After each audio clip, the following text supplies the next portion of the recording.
सुप्रभात कक्षा द्वितीय बच्चों, विषय है आपका हिंदी प्रथम रिमझिम। तो चलिए आप भी अपनी रिमझिम की पुस्तक, हिंदी रिमझिम की पुस्तक खोल लीजिए और इसमें देखिए बच्चों, हम इसमें आपकी ऊँट चला कविता प्रथम पाठ ऊँट चला कविता का अध्ययन कर रहे थे और आज आप खोलेंगे पेज नंबर 6। यहाँ पर है पेज नंबर 6 और इसमें है सबसे पहले ऊपर लिखा है अक्षर की बात। तो यहाँ पर देखिए, यहाँ पे लिखा है, यहाँ पे प्रश्न पूछा जा रहा है कि कविता में ब से शुरू होने वाले शब्द कौन कौन से हैं, उनके नीचे रेखा खींचो। तो कविता में, आपकी कविता आपने ऊँट चला कविता में पढ़ा, उसमें कुछ बहुत अक्षर से शुरू होने वाले शब्द आए थे, जैसे बालू, बोझ, बैठना, बता। तो इस तरह इन शब्दों पे हम शब्दों के नीचे लाइन खींचेंगे, रेखा खींचेंगे। तो देखिए बच्चों, आप भी, ये आपकी कविता है, इसमें हम देखेंगे कि ब अक्षर से शुरू होने वाले शब्द। तो देखिए इसमें ऊँट चला आप भी पढ़कर देखिए, हिलता डुलता ऊँट चला, इतना ऊँचा ऊँट चला भाई ऊँट चला, ऊंची गर्दन ऊंची पीठ, पीठ उठाए ऊँट चला। तो इस पृष्ठ में आपके प अक्षर से कोई भी शब्द नहीं है। फिर दूसरे पृष्ठ में देखिए आप, तो यहाँ पर देखिए, यहाँ पर है बालू है तो होने दो, बोझ ऊँट को ढोने दो, नहीं फंसेगा बालू में भी ऊँट चला, जब थक कर बैठेगा ऊँट, किस करवट बैठेगा ऊँट, बता सकेगा कौन भला, ऊँट चला भाई ऊँट चला। तो बच्चों देखिए, यहाँ पे है ब अक्षर से शुरू होने वाला शब्द बालू, फिर है बोझ, फिर यहाँ पर भी ये बालू ही है, फिर है बालू, ये 3 बार बालू आ गया। फिर है बैठेगा 2 बार है, और बता। तो इस तरह से बालू, बोझ, बैठेगा और बता शब्दों का यहाँ पे क्या हो रहा है, प्रयोग हो रहा है ना। तो देखिए आप इन शब्दों को इस तरह से अपनी कॉपी में भी लिख सकते हैं। पहले अपने कॉपी में आज की दिनांक डालेंगे, फिर पाठ संख्या, पाठ का नाम, इसमें प्रश्न संख्या 1 डालकर कविता में इस तरह से आप प्रश्न लिख सकते हैं कि कविता में ब अक्षर से शुरू होने वाले शब्द।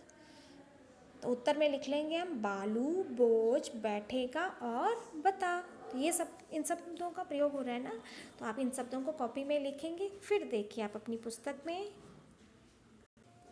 यहाँ पर देखिए बच्चों, यहाँ पे दूसरा प्रश्न दिया है, तुम्हारा नाम किस अक्षर से शुरू होता है। तुम्हारा नाम किस अक्षर से शुरू होता है, उस अक्षर से 4 शब्द लिखो। तो यहाँ पर आप आपका नाम जिस भी अक्षर से शुरू होता है, जैसे मेरा नाम म अक्षर से शुरू होता है, तो हम लिख लेंगे मंजिल, मंदिर, इस तरह से मजदूरी, है ना, इस तरह से हम लिख सकते हैं। माँ, ये सब म अक्षर से शुरू हो रहे हैं। तो आप भी आपका नाम का जो पहला अक्षर है, उससे आप 4 शब्द लिखने का प्रयास करेंगे और उन्हें यहाँ पर, ये जो खाली स्थान दिए गए हैं, इन पर लिखेंगे। फिर है आपका यहाँ पे लिखा बोझ, बालू है तो ढोने दो, बोझ ऊँट को ढोने दो। ऊँट क्या करता है, बोझ ले जाता है ना, बोझा ले जाता है अपनी पीठ पर, ऊँट बालू ले जाता है। तो इसी तरह यहाँ पर देखिए आप, प्रश्न पूछा जा रहा है कि बहुत से जानवरों को बोझा ढोने के लिए इस्तेमाल किया जाता है, क्या तुम्हें यह ठीक लगता है और क्यों, पूछा जा रहा है। और फिर इसमें दूसरा प्रश्न, तुम्हारे आसपास कौन कौन बोझ उठाते हैं। तो इन प्रश्नों को हम अपनी कॉपी में इनका उत्तर देने का प्रयास करेंगे। तो देखिए बच्चों, आप भी यहाँ पर दूसरा प्रश्न डाल के तो लिख लेंगे कि बहुत से जानवरों को बोझा ढोने के लिए इस्तेमाल किया जाता है, क्या तुम्हें यह ठीक लगता है और क्यों। तो इस तरह से आप प्रश्न लिखेंगे कॉपी में, फिर उत्तर लिखेंगे। जानवरों का बोझा ढोने का काम करवाना हमें बिल्कुल ठीक नहीं लगता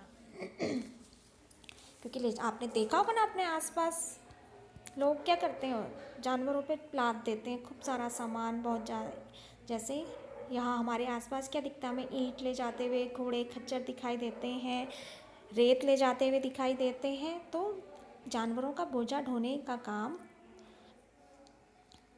हमें जानवरों को, यहाँ पे को होगा, जानवरों को बोझा ढोने का काम करवाना हमें बिल्कुल अच्छा नहीं लगता, ठीक नहीं लगता, क्योंकि इस कार्य से जानवरों को बहुत परेशानी होती होगी। और यदि हम उनके ऊपर इतना बोझा रख देंगे तो उन्हें भी तो थकान लगती होगी, इस तरह से उन्हें भी परेशानी महसूस होती होगी। फिर जानवर अपना दर्द बता तो नहीं सकते, हम इस तरह भी लिख सकते हैं कि जानवर अपना दर्द बता नहीं सकते, लेकिन हमें उनका दर्द समझना चाहिए और उनसे यह कार्य नहीं करवाना चाहिए।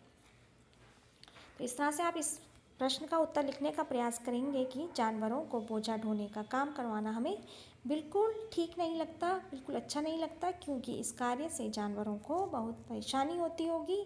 जानवर अपना दर्द बता तो नहीं सकते, लेकिन हमें उनका दर्द समझना चाहिए और उनसे यह कार्य नहीं करवाना चाहिए। तो इस तरह से आप इस प्रश्न का उत्तर देने का प्रयास करेंगे, क्योंकि क्या होता है,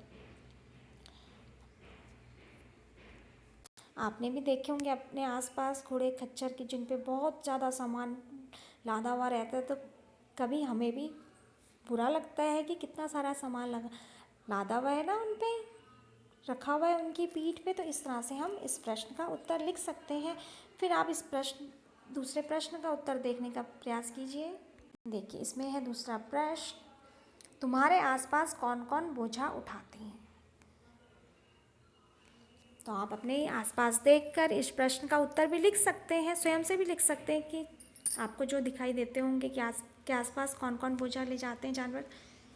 तो हमने यहाँ पे इस तरह से लिखा है कि हमारे आसपास घोड़ा, गधा और खच्चर बोझा उठाने का कार्य करते हैं।